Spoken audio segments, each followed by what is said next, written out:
Hey guys, my name is Logan Shinholster, and in this video, we're going to be talking about Contractor Growth Network, which doesn't sound exactly the same as Contractor Sales Academy, but we actually, the two companies, work together on a lot of things. So don't mind the name, definitely watch the content because it's the exact same message. I hope you like it. Check it out. Hey everyone, on today's episode, Alex and I are talking about taking imperfect action and how it's helped my dad and how it's helped my business, because every single time I do it, it works out beautifully in the end. Hey everyone, welcome back to Contractor Growth Network. I'm Logan. And I'm Alex. And today we're talking all about the idea of, what's one of our principles, it's speed over perfection, but it's, long story short, it's taking imperfect action. So Alex, to kick it off to you, what does taking imperfect action mean? It means going through with something or doing something even though you're not confident that you're ready yet, or it's out of your comfort zone. Just going ahead and doing it and getting that first foot in the door, or whatever you want to call it, to push yourself in that direction so you can eventually get comfortable and confident in it. So give me some pros of taking imperfect action. I think it's like a good learning experience. Everyone, and it kind of conquers a fear. For example, if for me, if I've never shot a wedding before and I want to go shoot a wedding, it's that fear of, oh, I've never shot this, I'm going to screw up their perfect day because I don't know anything. That's what prevents you from doing it. But if I just say, screw it, I'm just going to go and learn, the experience you're going to get from a 3-hour wedding or whatever it is way more than you just overthinking it and fearing and waiting 2 years because you think you need some, you need to be better at shooting cameras or whatever, because you just got to go, balls to the wall and go in. That's what imperfect action is, basically. So let's go flip side, cons. What's the cons of taking imperfect action? I guess the cons would be that you're definitely not ready. I think you have to know yourself. So for the same example for weddings, if it's the first time I pick up a camera and I'm going to go shoot, a wedding, probably not ready for that. It'd probably go a little step down. But if you've been doing this for a few years, then you're ready. But I think just kind of not preparing at all and kind of like not knowing yourself, not having, self-awareness, that's kind of a con.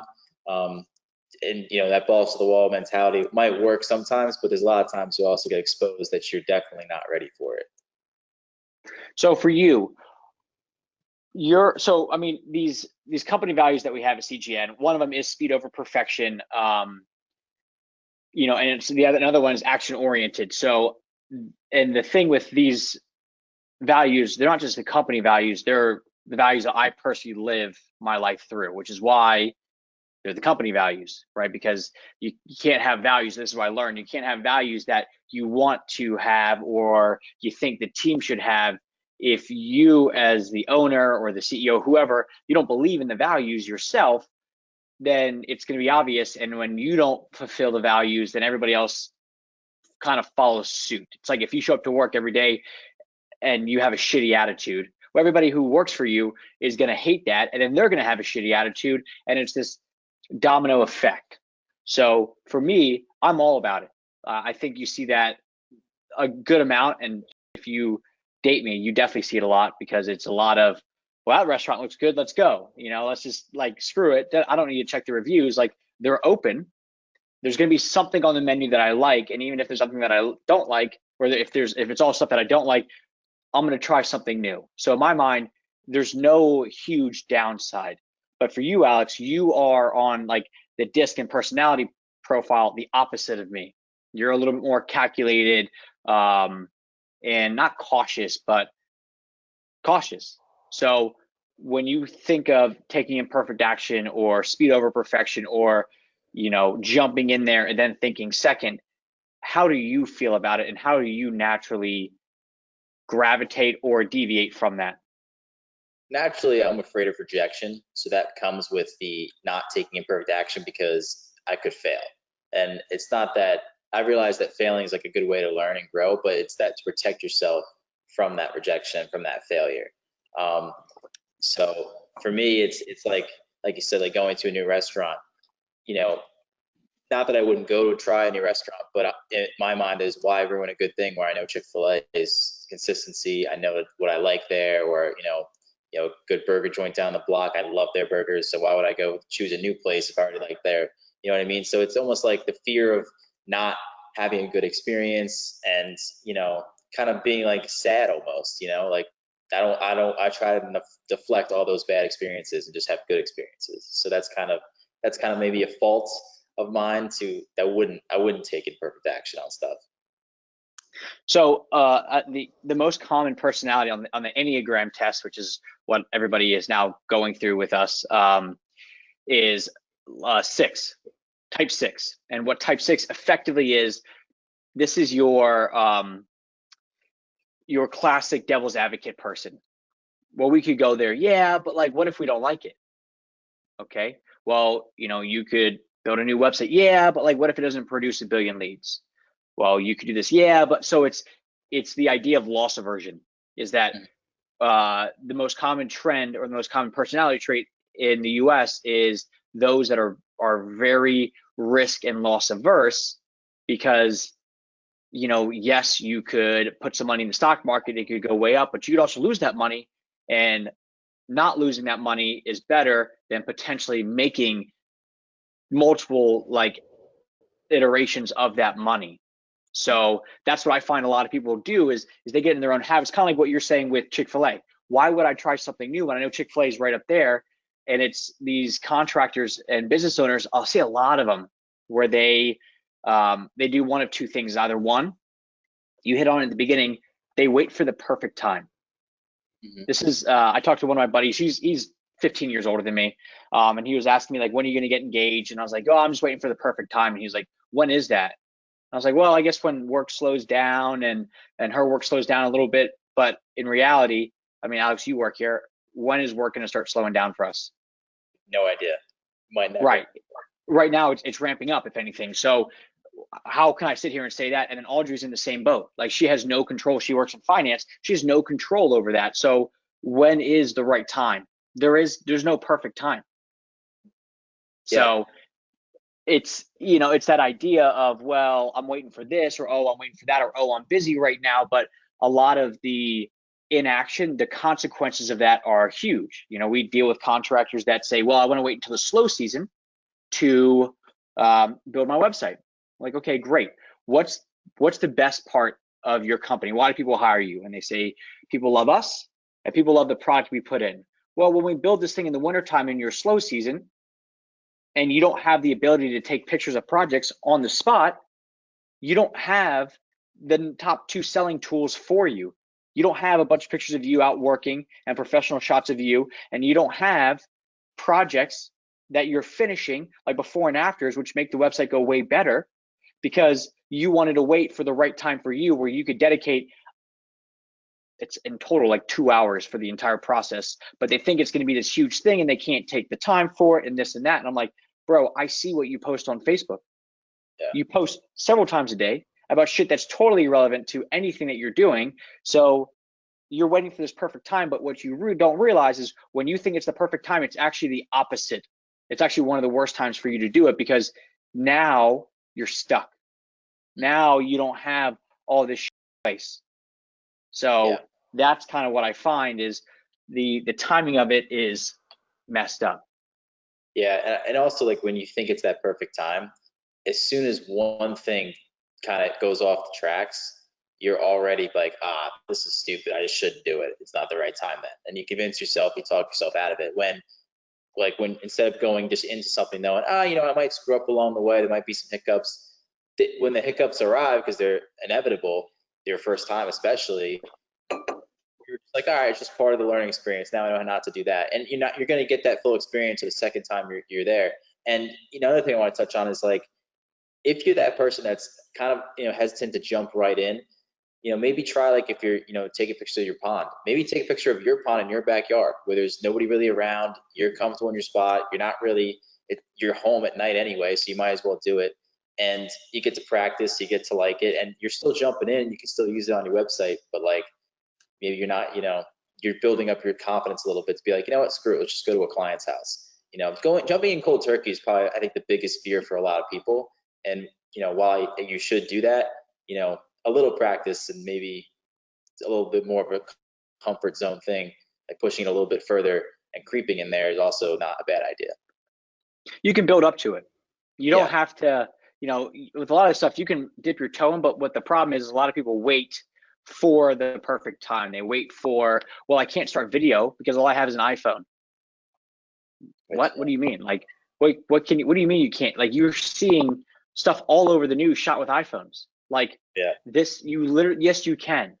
Or, well, this is just not the right project because we have a better one coming up. Well, shoot this one. So there's this whole like daily affirmation idea where, and that was part of the Millionaire Habits book that was my biggest take. Well, there's a few different takeaways, but that was one of the biggest ones was, if you have affirmations, instead of saying, I'm a magnet for money, which is like a very common one, I'm a magnet for money. Like, what does that mean? Like, what does that mean? Like, yeah, like if you went to somebody random and said, I'm a magnet for money, like, what does that mean? But if you switched it and you made it something that you can control, I do the tasks that cause money to flow my way. Well, now that's something, because I'm a magnet for money is the result. That's the end goal. But if you say stuff like, I have that shit written down where it's like, I could say I make money, or I could say I call every lead back because that does this. And it's like, I'm going after the cause of it versus the effect. And everybody waits for the effect. Everybody waits for, I get a lot of leads. Well, what does that mean? Versus I do a Facebook Live twice a week to generate leads. So it's like, that's something that you can control. Yeah. It maps it out easier. Like if you just say I generate leads, it's like, well, there's like 50 million ways you can generate leads. So like it kind of like, gets your brain all jumbled. But if you say, yeah, you made 2 Facebook Lives, it helps you organize it too. And it's like, all right, well, if that one day doesn't work, then we know Facebook Lives are done. We got to move on to something else. It's an organization thing to me, I think too. Yeah, the waiting for the perfect time is it's never gonna be the perfect time. You're never gonna do it. And half the people out there, I really think they're just waiting for somebody to say, look, get your head out of your ass, let's go. Like, I think that's really, because like that's a lot of times, like I'll talk to a contractor that's like wavering on a website, and I'm like, look, I got to be frank with you. It sounds like you want me to tell you just to pull the trigger and rip the band off right now, but you don't want to say it yourself. Am I off? And they're like, no, that's right. And I'm like, all right, look, pull the band off. Let's go, because you've been doing this business the same way for 10 years. And after 10 years of running your business, you are still not happy. So what got you here, if you don't change right now, what's gonna be different about the next 10 years?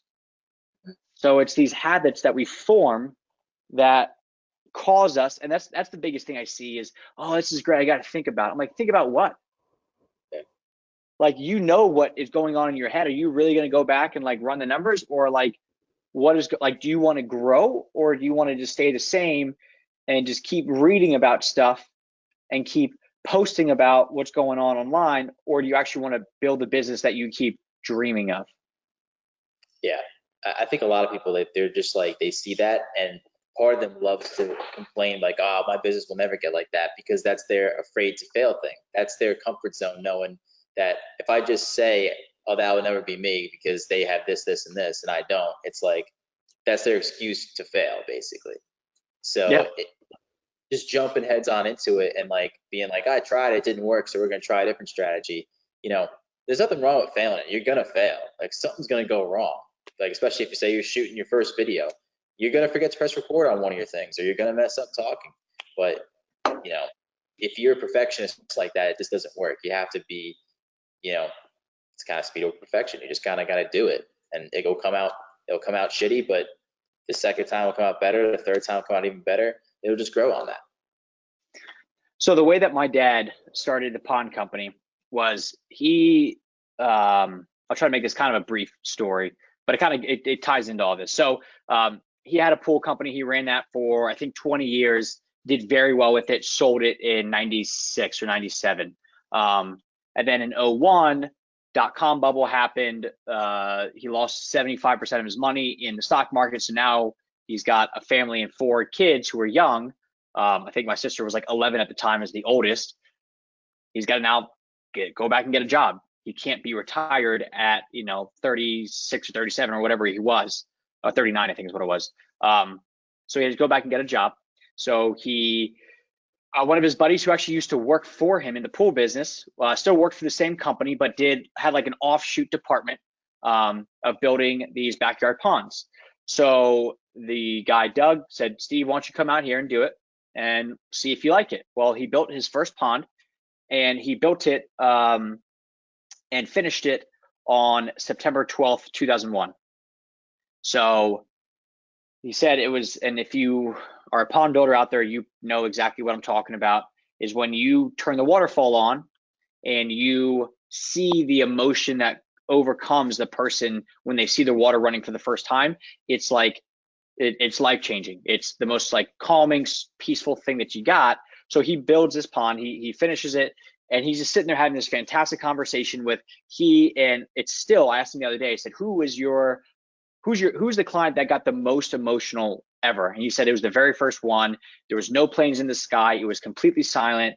We turned the waterfall on, and then a cardinal flew in and just started sitting in flapping around in the waterfall. And he was like, that is when I knew, because this connection that her and I had, that is when I knew this is what I needed to do.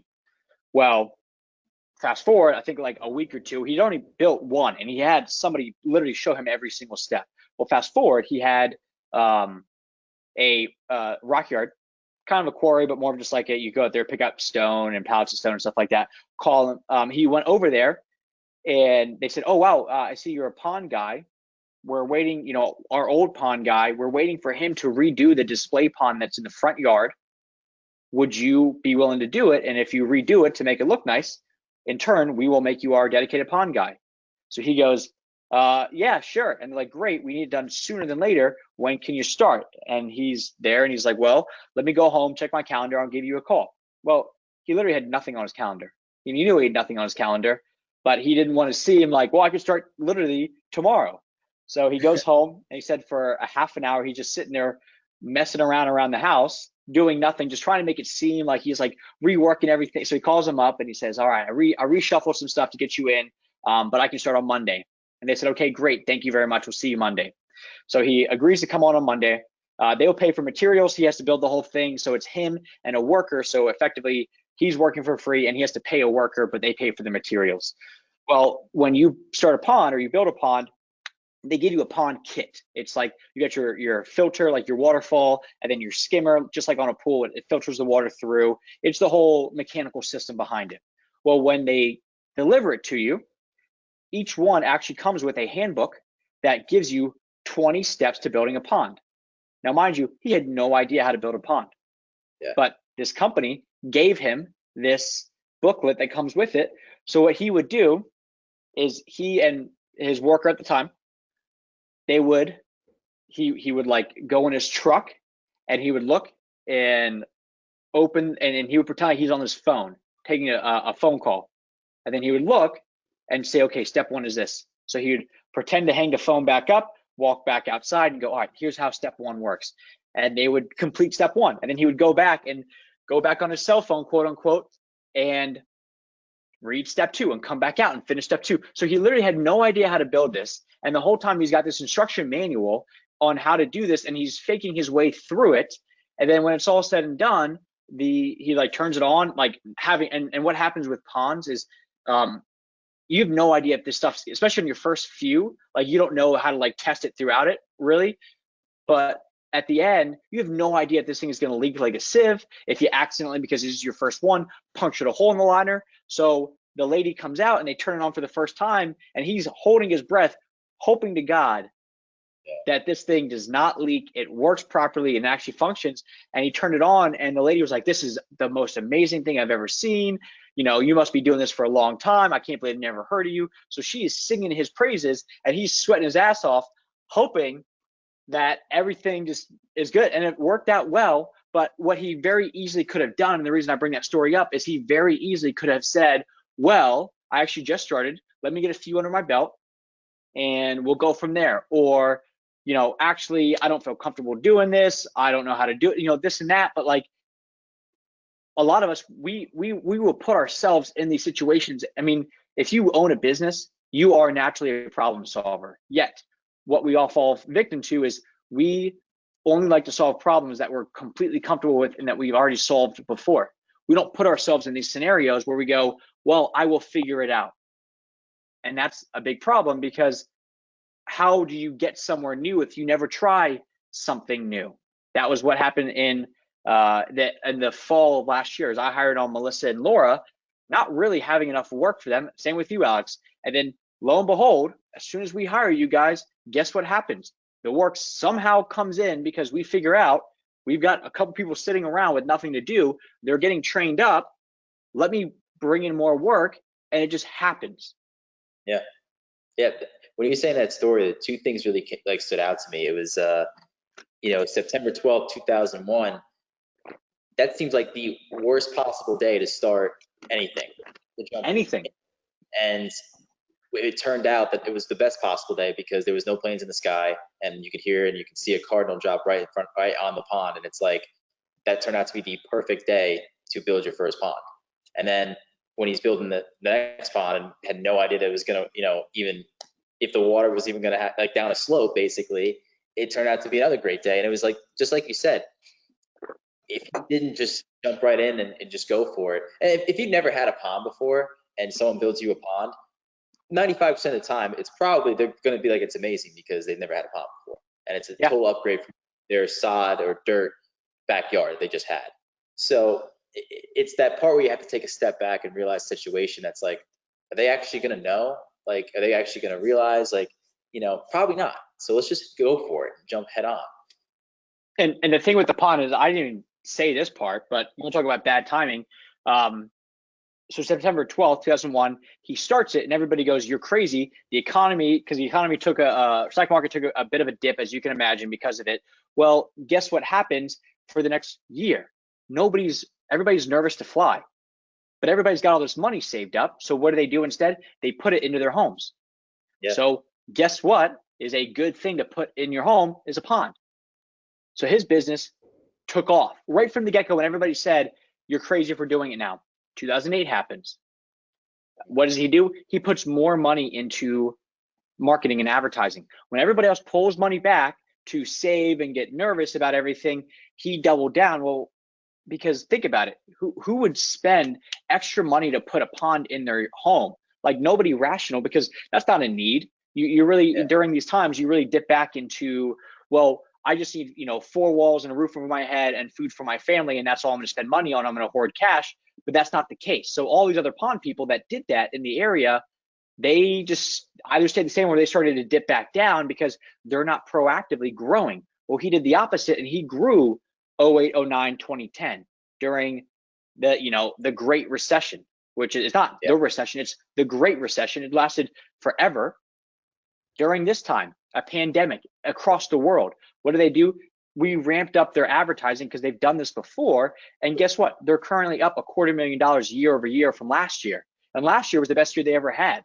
So to then be ahead by I think it's 12.5% during a world crisis, it just shows you that not the stars don't have to be aligned. You generally, as long as 2 are aligned, put yourself in that situation, and the rest will work itself out. It always does, because when your back is against the wall, and it's not even that case, but when you take these leaps and bounds, you will figure a way to figure this shit out.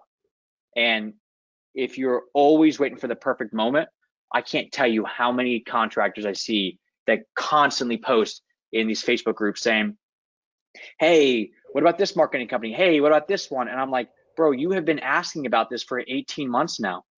You should not be in business. Like, you were too scared to make a single move that you should just get out, because you're going to be you're going to have the same revenue, maybe go up a tiny bit because of inflation over the next 20 years. And that is not the way to go. Get out of the way. Stop taking PPP's money from the people that actually want to use it for the right stuff, and just go away. Yeah. I think a big characteristic you need when you talk about taking imperfect action is the ability to step back and decompress from what's going on. So like right now is a good time, like not even technically in your business, but just in the world, there's a lot of stuff going on. So as a business owner, like, you know, put your dad, for example, like what he's done the past two kind of similar situations as this is take a step back and realize I need to double down. And that's the sign of a good business owner. That's the sign of someone who's not afraid to take imperfect action. So I think that's the ability to step back and just look at the cards and be like, I'm a pond builder. People aren't going to go on vacations. Flights are cheap for a reason because no one's flying. You know, I'm in a perfect spot because people are going to call me up because they want a pond. They're going to spend more time at home. They're going to remodel their house because where's this money going? Where's all that income going that they don't have? Because they're going back to work now.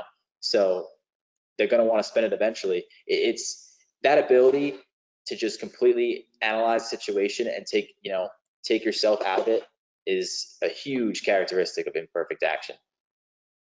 Yeah, I think this year I've spent so far about $40,000 on like programs and consulting and stuff like that. So Yeah. $40,000, and you're like, that's like, you know, that's a lot of money. You know, halfway through the year, we're not that big of a company, but I believe so heavily in it because I've only ever bought into one program or one product or one this that I didn't get like 10 times more value out of it than I thought. And Yeah. lo and behold, the biggest thing that, you know, one of the biggest things that we spent money into is a $24,000 program. That was 2 months ago. And at this point, our revenue for the month will go up about 35 grand compared to where we were 2 months ago. And it's a lot. It's not directly because like 100% because of that, but it's like, you know, it's aligning myself as a small fish in a big pond. Me just putting myself out there and saying, screw it, let's do it, let's make it happen. And that's like how this shit works. I mean, you got JD Rockefeller, Standard Oil, like before Bezos, actually, I think still one like the richest American in the world. That dude would just literally, like the way that he started, he was a bookkeeper. He would go around from business to business saying, hey, I know bookkeeping, will you take me on? And everybody said no because he was young, and he kind of knew it, but then he like positions himself in a way that he's now able to learn and able to progress up. And he made, you know, he's stepping into these big companies when he's 16 years old and trying to figure this shit out, and he doesn't have all the tools. He doesn't have all the resources where if something goes wrong, he just knows, but he knows he'll be able to figure it out. And he died with like $350 billion to his name. Yeah, I'm pretty sure I read somewhere that the Rockefellers, they don't even know how much they have. Like that's how rich we are, that we have no idea what we're even worth. Yeah, I mean yes, it was so. I mean, you think about like some of the biggest companies now, Exxon, Marathon, like those are gas and oil companies now that derived from Standard Oil. And when Standard Oil broke up because they were a monopoly, they broke up into like 31 companies. So imagine you started a company and they broke it into 31 pieces or 35 pieces or whatever it is. And some of those pieces are still some of the biggest companies in the world. Yeah, like Exxon's Mongol, yeah. That's how big they were, but it was all the fact that they just make it happen, and they put themselves in these situations. But everybody's so afraid, and you got to be smart about it. I'm not saying like, you know, like take a massive, yeah, because like there's still like I still have mouths to feed. Like, you know, you guys and myself, we're all dependent on money still coming in. So I can't totally just say screw it, we're gonna totally shift, we're getting rid of every client, you know, everybody suck it up for the next 6 months. I can't do that, but like, you know, I talked to a dude like a month ago, and it was for like a basic website. It was like $7 grand, and he was like, well, what if it doesn't work? I could lose $7,000 on this. And I'm like, yeah, but what if, God forbid, it does work like it works for every other client we've ever worked with, and it makes you way more than that money? Yeah, I just can't justify it. And I'm like, well, this is why you've been stuck. And if this is how you make decisions, then I'm not going to try to change your mentality. So you do you. But I now see like this, and I see this all the time with people where, you know, hey, we should do this. And like, yeah, I want to wait. I'm just like, if you wait, that's fine. But this shows me a lot about your personality and my impulsiveness.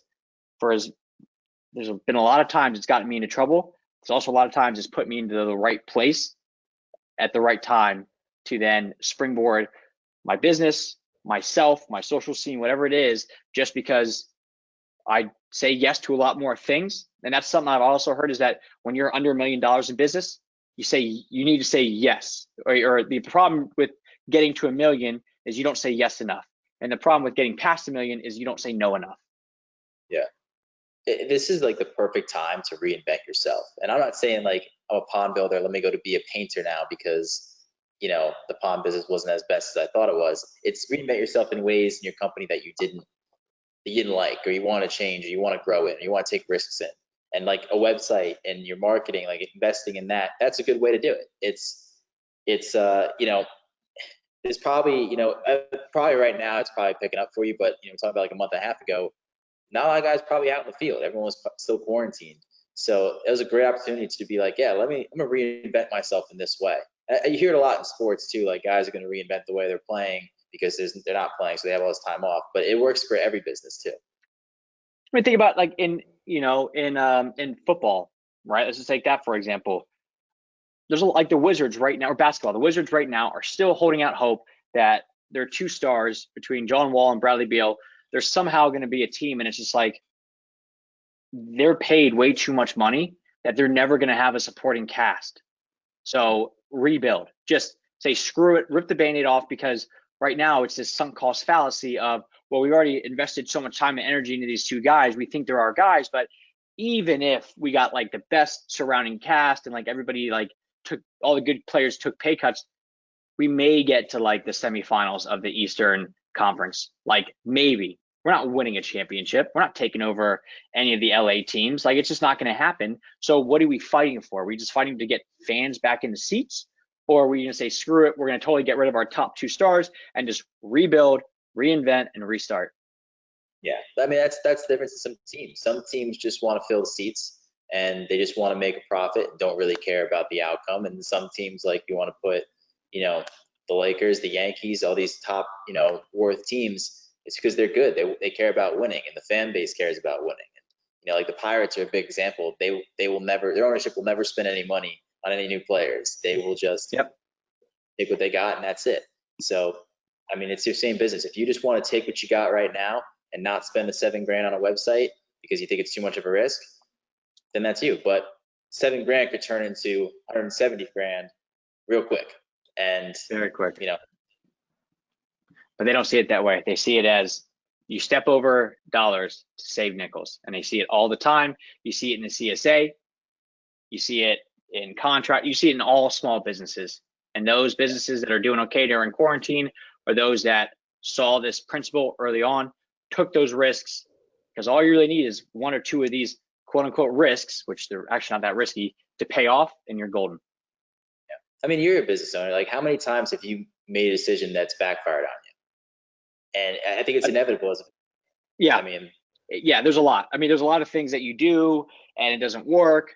But not, I mean, it's not like I've not made a decision yet, as you'll see, that shut the company down. And then like you made that good, like that feeling must have outweighed the bad by tenfold, and the results must have outweighed it tenfold. You know what I mean? It's not fun growing 5% every year.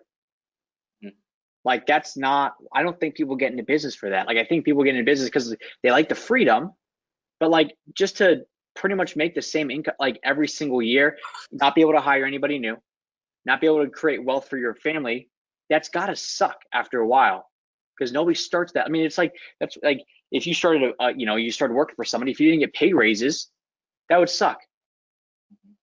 So yeah, but you can't get somewhere new without trying something new. And there's very few times that you'll make a decision and it will totally backfire as big as it does, because literally like the enemy of progress is inaction. So I think that's why we're doing all right, is because we just keep, it's not like we're sticking and moving. It's the fact that we're positioning ourselves in different ways. The stimulus update stuff on YouTube that we're doing, we very easily could have just not done it, and we just said, screw it. We don't, we're not experts in this field, but let's just start making YouTube videos on that. And last month, YouTube paid us $17,000 because we were just updating the people.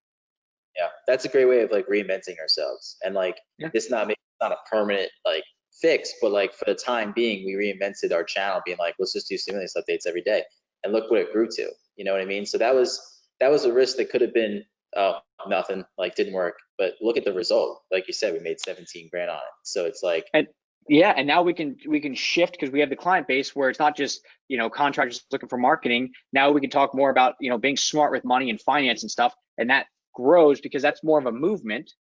So contractors who are also smart about money and want to like find other ways to like help their people with 401ks and stuff like that, which is like the type of client that we want to interact more with, because they're the ones that actually believe in running legit business. They're going to find this channel, and now we're golden, instead of just the people that want to come there and just learn quick hacks on how to get more viewers on a Facebook Live, because that's tactics. This is more of an overall strategy and foundation. So, and now we have the ability to pivot because we just said, screw it, we're going to start doing this. And, we got quick cash, which is always nice. And the flip side, now we have a following. We went from, 2 months ago, we had 350 YouTube subscribers, and now we're knocking on 20,000. yeah, So it's crazy. Just one decision, and that's what can happen in 1 month. that was it. So we good? Yeah, I'm good. All right, everyone. Thank you very much. Do us a favor. Leave us a review. Like our podcast is starting to slow down a little bit, and part of it is I think people are driving less, but it also could be the fact that we're bringing on more guests, or maybe the topics that we are doing are sucking. I don't know. So do us a favor, if you don't mind, leave a review, because it really does help us out and let us know how we're doing, and lets everybody else know how we're doing as well. Thank you very much.